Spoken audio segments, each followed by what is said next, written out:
Cardboard construction. Fold. Using a straight edge and a canary box cutter or make-do safe saw, gently score or cut partially through your cardboard. It may take several passes. This works best with corrugated cardboard.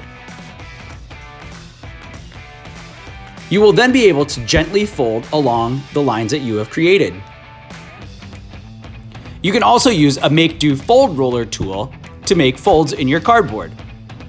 This works best with corrugated cardboard, and it creates perforations in your cardboard along which you can fold. It will take several passes of the tool to create the desired perforation.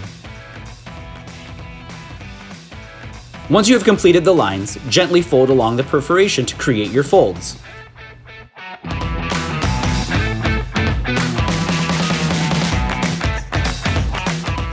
You can then use tape to hold your folds in place.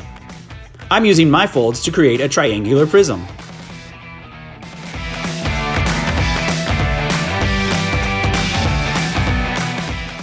Like and subscribe to my YouTube channel for more videos in the cardboard construction series.